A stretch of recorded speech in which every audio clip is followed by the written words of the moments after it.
హైదరాబాద్లో ఘోర ప్రమాదం చోటు చేసుకుంది. ముందు వెళ్తున్నటువంటి లారీని ఢీకొట్టింది ఓ కారు. ఈ ప్రమాదం దాటికి కారు పూర్తిగా నుజ్జునుజ్జు అయిపోయింది. నార్సింగి NH44 పైన ఈ ఘటన చోటు చేసుకుంది. ప్రమాద సమయంలో కారులో 5 ప్రయాణికులు ఉన్నారైతే కారులో 2 వ్యక్తులు ఇరుక్కుపోయారు. గంట పాటుగా శ్రమించి వారందరినీ సురక్షితంగా బయటికి తీసుకురాగలిగారు స్థానికులు. ఇక స్వల్ప గాయాలతో బయటపడ్డారు ఈ 5 కూడా.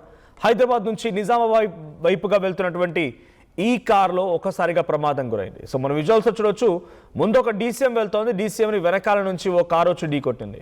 సో అటు ముందుగా ఉన్నటువంటి DCM బోల్తా కొట్టింది, వెనకాల కారు కూడా. నిజంగా అది కారు విజువల్ చూస్తూ ఉంటే స్క్రాప్కు కూడా ఉపయోగపడేదేమో. క్రెటా కార్ అది. ఆ కారు పూర్తిగా నుజ్జునుజ్జు అయిపోయింది. కనీసం కారు అనే ఆనవాళ్ళు కూడా లేవు. ఓ స్క్రాప్లో వచ్చినటువంటి ఆ వెహికల్ని మొత్తం పీసెస్గా చేసి రోడ్డు పక్కన పడేసారన్నట్టుగా ఉండిపోయింది. ఆ కారు హైదరాబాద్ నుంచి నిజామాబాద్ వైపు వెళ్తోంది. ముందుగా ఒక DCM వ్యాన్ వెళ్తోంది. ఆ DCM వ్యాన్ని ఢీకొట్టడంతో ఆ కారు నుజ్జునుజ్జు అయిపోయింది. సో ఈ సంఘటనలో కారులో 2 ఇరుక్కుంటే స్థానికులు అక్కడికి రోడ్డుపై వెళ్తున్న వారు ఇతర వాహనదారులు ఆ కార్ని ఆ ప్రమాదంలో నుంచి ఆ 2 వ్యక్తులు బయట తీసే ప్రయత్నం చేశారు.